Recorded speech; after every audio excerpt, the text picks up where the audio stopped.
Hello dear students, एक बार फिर से हार्दिक स्वागत है आपका हमारे यूट्यूब चैनल पर। उम्मीद आप सब ठीक होंगे, स्वस्थ होंगे। दोस्तों, आज की वीडियो में हम 1857 की क्रांति से रिलेटेड कुछ इंपॉर्टेंट क्वेश्चन करने वाले हैं। तो दोस्तों, वीडियो को शुरू से लास्ट तक बिल्कुल ध्यान से जरूर देखिएगा।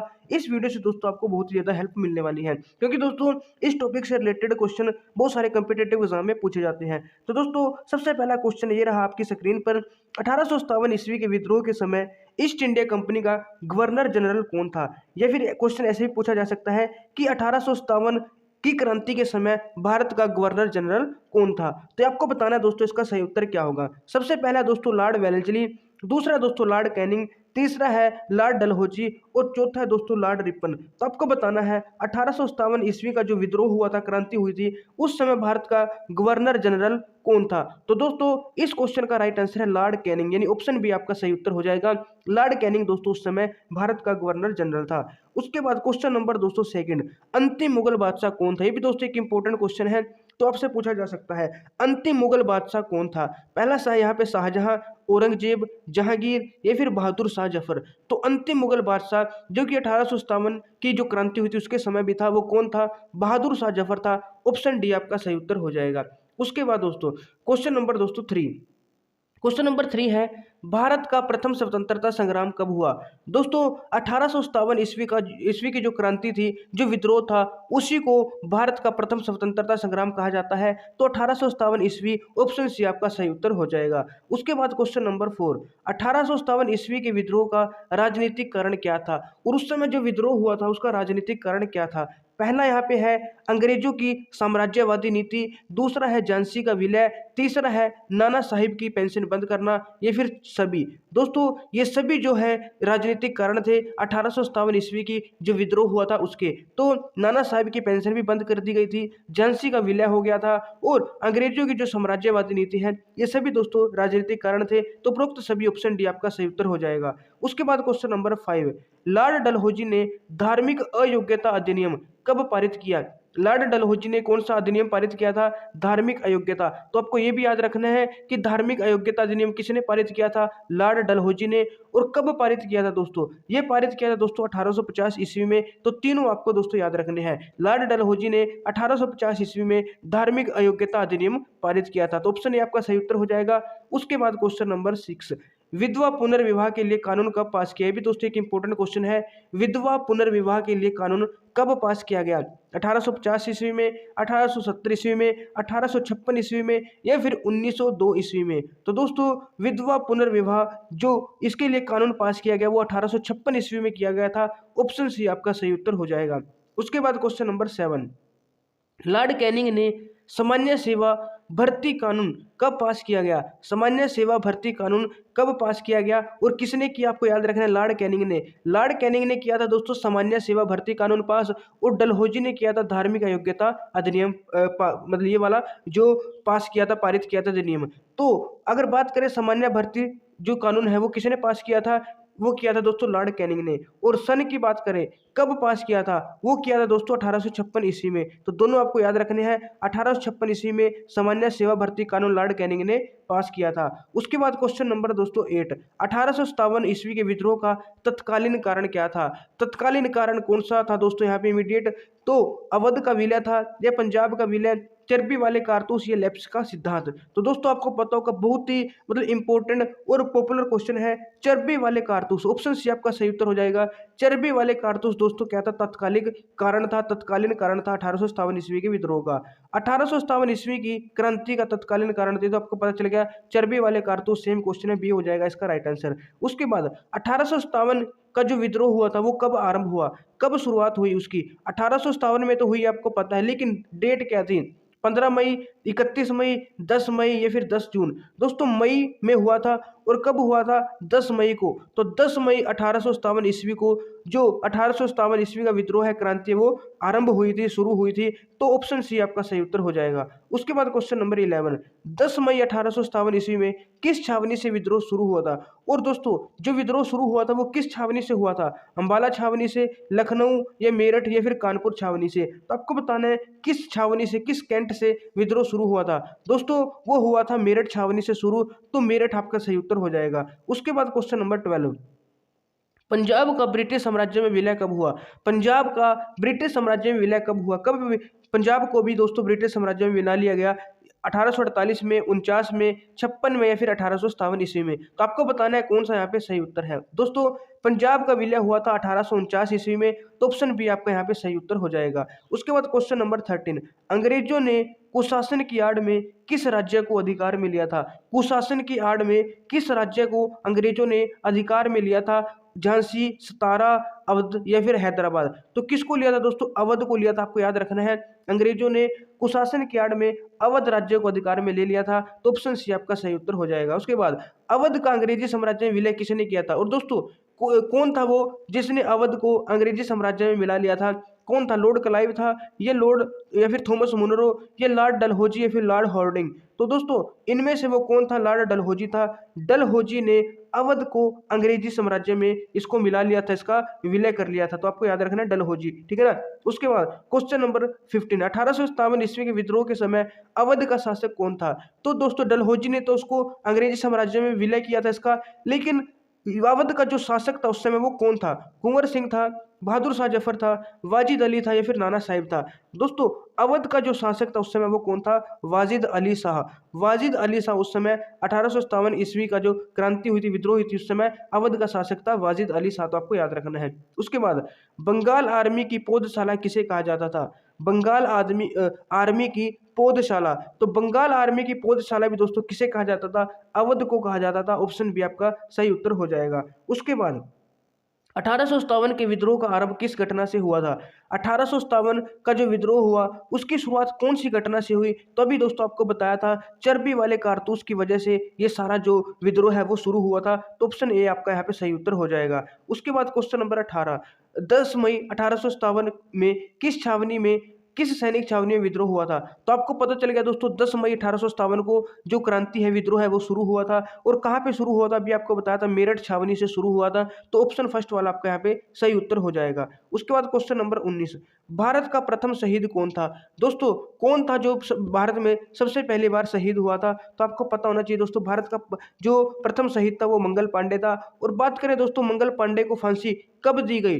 तो मंगल पांडे को फांसी कब दी गई ये भी आपको पता होना चाहिए दोस्तों। मंगल पांडे को फांसी दी गई थी 8 अप्रैल 1857 को। तो मंगल पांडे पहला शहीद था भारत का। फांसी दी गई दोस्तों 8 अप्रैल 1857 को। और बात करें कहाँ दी गई थी? फांसी दी गई थी दोस्तों बैरकपुर में। तो तीनों बातें आपको याद रखनी है। मंगल पांडे था, इनको दोस्तों सबसे पहली बार मतलब कि फांसी दी गई थी। पहला शहीद मंगल पांडे हमारे देश का। 8 अप्रैल 1857 को फांसी दी गई थी बैरकपुर में। तो तीनों आपको यहाँ पे याद रखनी है। उसके बाद मेरठ में सैनिक क्रांति कब आरंभ हुई? तो वही क्वेश्चन है दोस्तों, मेरठ में इसका शुरुआत हुई थी। तो कब हुई थी मेरठ में शुरुआत? अभी आपको बताया था 10 मई 1857। 10 मई दोस्तों आपको याद रखना है, 10 मई 1857 को, ठीक है। उसके बाद 10 मई 1857 किस सैनिक छावनी? तो वही सेम क्वेश्चन है दोस्तों, मेरठ से जो मेरठ छावनी है, सैनिक छावनी है, वहां पे दोस्तों विद्रोह का आरंभ हुआ था, शुरुआत हुई थी। वही दोस्तों यहाँ पे वही क्वेश्चन है कि आरंभ कहाँ पे हुआ था? मेरठ छावनी से दोस्तों आरंभ हुआ था। ऑप्शन ए आपका सही उत्तर हो जाएगा। उसके बाद दिल्ली में 1857 के विद्रोह का नेतृत्व किसने किया? दोस्तों उस समय दिल्ली में जो मुगल साम्राज्य है, मुगलों का शासन था। और अंतिम मुगल बादशाह कौन था? अंतिम मुगल शासक बहादुर शाह जफर था। और यही दोस्तों इसी ने क्या किया था? दिल्ली का नेतृत्व किया था 1857 की क्रांति में। तो इसका जो 25 का है वो क्या हो जाएगा दोस्तों? ऑप्शन डी वाला आपका सही उत्तर हो जाएगा। उसके बाद क्वेश्चन नंबर 26, 1857 क्रांति के समय मुगल बादशाह कौन था? तो वही दोस्तों दिल्ली में उस समय मुगल बादशाह था। और वो कौन सा मुगल बादशाह दोस्तों? यहाँ पे बहादुर शाह जफर था। तो आपको याद रखना है 1857 की जो क्रांति हुई थी उस समय दिल्ली का जो नेतृत्व किया था वो मुगल बादशाह ने किया था, जो कि कौन था? बहादुर शाह जफर था। तो आपको ध्यान में रखना है। उसके बाद क्वेश्चन नंबर दोस्तों 27, आगरा का जो दोस्तों लाल किला है उस किसने बनवाया था? आगरा का लाल किला किसने बनवाया था? बाबर, जहांगीर, अकबर या शाहजहां? क्वेश्चन को दोस्तों ध्यान से समझना है, फिर आपको आंसर देना है। आगरा का लाल किला दोस्तों किसने बनवाया था? शाहजहां ने बनवाया। तो ऑप्शन डी आपका सही उत्तर हो जाएगा। उसके बाद 1857 के विद्रोह के बाद मुगल बादशाह बहादुर शाह जफर को बंदी बनाकर अंग्रेजों ने कहाँ भेजा था? दोस्तों इनको अंतिम मुगल बादशाह कहा जाता है। और जब 1857 का विद्रोह हुआ था तो अंग्रेजों ने जो मुगल बादशाह बहादुर शाह जफर है इसको बंदी बनाकर रखा गया था जेल में। तो वो कहाँ की जेल थी, कहाँ पे रखा गया था आपको बताना है, मैसूर, मद्रास, मुंबई या रंगून। तो बहुत ही फेमस क्वेश्चन है दोस्तों, रंगून में उसको रखा गया था। ऑप्शन डी वाला आपका सही उत्तर हो जाएगा। तो ये भी आपको याद रखना है, मुगल बादशाह को जब ये विद्रोह हुआ 1857 वाला, तो अंग्रेजों ने बंदी बना के कहाँ पे रखा था, इसको कहाँ भेज दिया था, रंगून में भेज दिया गया था। उसके बाद लखनऊ में विद्रोह का नेतृत्व किसने किया। लखनऊ में दोस्तों किसने नेतृत्व किया था, लखनऊ में कौन था उस समय शासक। तो यहाँ पे देखो, नवाब वाजिद अली शाह, ये बेगम हजरत महल, बहादुर शाह द्वितीय, ये रानी लक्ष्मीबाई। तो लखनऊ, रानी लक्ष्मीबाई तो दोस्तों आपको पता है कहाँ पे, झांसी में विद्रोह का जो विद्रोह हुआ था वहां पे नेतृत्व किया था रानी लक्ष्मीबाई में भाई ने। तो आपको पता है झांसी की रानी इसको कहा जाता है ना। तो झांसी में किसने किया था दोस्तों, रानी लक्ष्मीबाई ने किया था। बात करें दोस्तों लखनऊ में दोस्तों किसने किया था नेतृत्व, बेगम हजरत महल। किसने, बेगम हजरत महल ने दोस्तों किसमें किया था, यहाँ पे लखनऊ में किया था। तो क्वेश्चन ऐसे ही पूछा जा सकता है कि बेगम हजरत महल ने विद्रोहियों का नेतृत्व कहाँ किया, लखनऊ में। ये ऐसे पूछ सकता है लखनऊ में किसने नेतृत्व किया, तो बेगम हजरत महल। तो दोनों क्वेश्चन बन सकते हैं, तो दोनों आपको ध्यान में रखने हैं। अगर क्वेश्चन पूछे बेगम हजरत महल ने विद्रोहियों का नेतृत्व कहाँ किया, तो लखनऊ में, और लखनऊ में किसने किया, तो बेगम हजरत महल ने। और झांसी में तो आपको पता चलेगा दोस्तों, ये तो हर किसी को पता है, झांसी की रानी लक्ष्मीबाई, ठीक है ना। तो लक्ष्मीबाई ने किया था। बात है दोस्तों रानी लक्ष्मीबाई कब वीर गति को प्राप्त हुई, वीर गति को दोस्तों कब प्राप्त हुई रानी लक्ष्मीबाई। तो ये भी आपको पता होना चाहिए दोस्तों।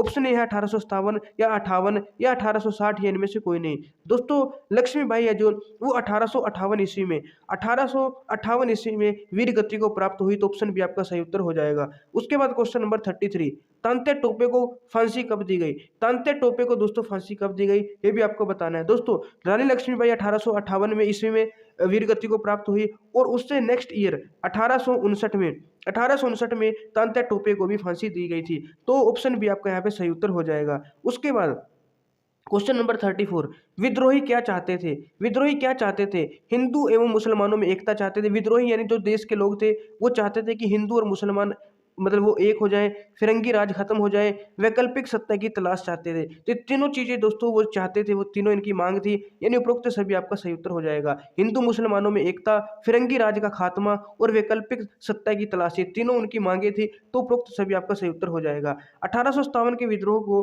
कुचलने में किन रियासतों के शासकों ने अंग्रेजों को सहायता प्रदान की। तो दोस्तों वो कुछ ऐसी रियासतें भी थी भारत में जिन्होंने अंग्रेजों का साथ दिया था उस समय 1857 ईस्वी के विद्रोह में। तो वो कौन कौन सी रियासतें थी आपको पता होना चाहिए। ग्वालियर होगी, हैदराबाद और पटियाला। ग्वालियर, हैदराबाद और पटियाला, ये तीनों ऐसी रियासतें थी जिन्होंने अंग्रेजों का साथ दिया था, उनको सहायता प्रदान की थी। तो उपरोक्त सभी आपका सही उत्तर हो जाएगा। उसके बाद 1857 ईस्वी के विद्रोह की असफलता का निम्नलिखित में से कौन सा कारण नहीं था। दोस्तों 1857 ईस्वी का जो विद्रोह है वो असफल हो गया था। तो इनमें से कौन सा कारण नहीं था असफल होने का। तो देखो दोस्तों, मुसलमानों ने विद्रोह में भाग नहीं लिया था, ये कारण था। ये विद्रोहियों में संगठन एवं योजना का अभाव था, या विद्रोह के दौरान कई देशी शासकों ने अंग्रेजों को सहायता दी, या फिर अंग्रेजों के विशाल साधन और योग्य सेना नायक थे। दोस्तों इसमें आपको क्वेश्चन ध्यान से समझना है कि कौन सा कारण नहीं था, कारण नहीं था असफलता का, ठीक है, वो बताना है। तो आपको बताना है यहाँ पे कौन सा। देखो दोस्तों, मुसलमानों ने विद्रोह में भाग नहीं लिया था, ये दोस्तों कारण नहीं है असफलता का, ठीक है ना। विद्रोहियों में संगठन एवं योजना का अभाव था, ये तो दोस्तों क्या है, असफलता का कारण है, ठीक है ना, क्योंकि योजना का अभाव था, संगठन का अभाव था, जो विद्रोही थे देश के लोग थे, ठीक है। विद्रोह के दौरान कई दोस्तों ऐसे शासक भी थे जो अंग्रेजों की तरफ हो गए थे, अंग्रेजों का साथ दिया था, इसलिए भी विद्रोह सफल नहीं हो पाया था। अंग्रेजों के विशाल साधन और योग्य सेना नायक, अंग्रेजों के पास दोस्तों विशाल साधन थे और एक योग्य सेना नायक थे, इसीलिए भी दोस्तों जो विद्रोह है वो सफल नहीं हो पाया था। पहले वाला दोस्तों यहाँ पे इसका कारण नहीं है, तो ये गलत हो जाएगा, ठीक है ना, ये आपका आंसर हो जाएगा। उसके बाद क्वेश्चन नंबर 37, 1857 ईस्वी के विद्रोह के पश्चात ब्रिटिश सरकार द्वारा निम्नलिखित में से कौन सा सैनिक सुधार नहीं किया गया। तो जब 1857 ईस्वी का विद्रोह हुआ था उसके बाद जो ब्रिटिश सरकार है उसने कौन सा सैनिक सुधार नहीं किया, तो कौन सा नहीं किया वो आपको बताना है। देखो दोस्तों, पहला, भारतीय सैनिकों की संख्या कम कर दी गई, जो भारतीय सैनिक है उनकी संख्या कम कर दी गई, ये तो बात सही है दोस्तों, ये तो किया गया था। तोप खाना में भारतीयों को नियुक्त किया गया। अब तोप खाना में दोस्तों अगर भारतीयों को नियुक्त कर देते तो फिर तो आपको पता है क्या होता है ना, तो तोप चला देते भारतीय, तो विद्रोह और भी अच्छा हो जाता। तो ये वाला दोस्तों उन्होंने नहीं किया, तो ये वाला गलत है, ये सुधार नहीं किया। तोप खाने में दोस्तों इन्होंने अपने बंदों को रखा, लेकिन भारतीय सैनिक कम कर दिए गए, ठीक है ना। उसके बाद यूरोपीय सैनिकों की संख्या बढ़ा दी गई, ये भी बात सही है। भारतीय सैनिकों की धर्म और जाति के आधार पर सैनिक यूनिटें बना दी गई, तो ये भी दोस्तों इन्होंने सही किया। कौन सा नहीं किया था? दूसरे वाला, तोप खानों में भारतीयों को नियुक्त नहीं किया, क्योंकि तोप खानों में अगर भारतीयों को नियुक्त कर देते तो भारतीयों का पता ही आप लोगों को, तो क्या काम करते। तो दूसरे वाला यहाँ पे आपका सही उत्तर हो जाएगा। उसके बाद क्वेश्चन नंबर दोस्तों 38, 1857 ईस्वी के विद्रोह को भारत की स्वतंत्रता के लिए संघर्ष किसने कहा? जो 1857 ईस्वी का विद्रोह होता, तो किसने उसको भारत की स्वतंत्रता के लिए संघर्ष, ये भारत का प्रथम संग्राम भी उसको कहा जाता है, तो ऐसा किसने कहा था कि भारत की स्वतंत्रता के लिए संघर्ष है 1857 का विद्रोह? ये कहा था दोस्तों वीर सावरकर ने। तो ऑप्शन बी आपका सही उत्तर हो जाएगा, आपको डायरेक्ट याद रखना है वीर सावरकर। उसके बाद क्वेश्चन नंबर 39, महारानी विक्टोरिया की घोषणा कब की गई? महारानी जो विक्टोरिया है उनकी घोषणा कब की गई? 1 नवंबर 1858 या 1 नवंबर 1857 या 7 नवंबर 1858 या 10 मई 1857? तो महारानी विक्टोरिया की जो घोषणा की गई थी दोस्तों, वो की गई थी 1 नवंबर 1858 को। 1 नवंबर 1858 ऑप्शन फर्स्ट वाला आपका सही उत्तर हो जाएगा। उसके बाद क्वेश्चन नंबर 40, भारत में ईस्ट इंडिया कंपनी के शासन का अंत किस एक्ट के अधीन हुआ था? जो ईस्ट इंडिया कंपनी है उसके शासन का अंत किस एक्ट के अधीन हुआ? 1813 ईस्वी के एक्ट के अधीन, या 1833 ईस्वी के एक्ट, 1858 ईस्वी का एक्ट, या 1853 ईस्वी का एक्ट? दोस्तों भारत में ईस्ट इंडिया कंपनी के जो शासन है उसका अंत हुआ था 1858 ईस्वी के एक्ट के अधीन, तो ऑप्शन सी आपका सही उत्तर हो जाएगा। उसके बाद क्वेश्चन नंबर दोस्तों 41, the clemency of Canning. The clemency of Canning इस नाम का दोस्तों एक चित्र है जो कि ब्रिटिश पत्रिका पंच में प्रकाशित हुआ था, तो वो कब हुआ था? The clemency of Canning, clemency of Canning नामक जो चित्र है वो ब्रिटिश पत्रिका पंच में, ठीक है ना, तो वो कब प्रकाशित किया गया दोस्तों? आपको ये इसका आंसर दोस्तों आपको कमेंट में बताना है, और बहुत ही ईजी है दोस्तों, आप यहाँ पे थोड़ा दिमाग लगा के बता भी सकते हो, अगर आपको नहीं पता तब भी आप बता सकते हो, ठीक है। तो इसका आंसर आपको दोस्तों कमेंट बॉक्स में बताना है, इसका सही उत्तर क्या होगा। तो दोस्तों ये हमारे कुछ क्वेश्चन थे, उम्मीद आपको कुछ ना कुछ वीडियो से सीखने को जरूर मिला होगा, कुछ ना कुछ नॉलेज आपको जरूर मिली होगी। अगर वीडियो से दोस्तों कुछ ना कुछ सीखने को मिला है तो इसे लाइक शेयर जरूर करना दोस्तों, अपने साथियों के साथ भी शेयर कीजिएगा। और दोस्तों अगर आपने अभी तक आपने चैनल को सब्सक्राइब नहीं किया है या आप हमारे चैनल पर पहली बार आए हो, तो आपसे छोटी सी रिक्वेस्ट है कि चैनल को सब्सक्राइब करके बेल आइकन जरूर प्रेस कर लेना, ताकि जब भी मैं आपके लिए और इंपॉर्टेंट वीडियोस लेकर आऊं उनकी नोटिफिकेशन आपके पास सबसे पहले पहुंच जाए। तो दोस्तों मिलते हैं एक और नई वीडियो में, तब तक के लिए हमारे साथ जुड़े रहिएगा। जय हिंद, जय भारत।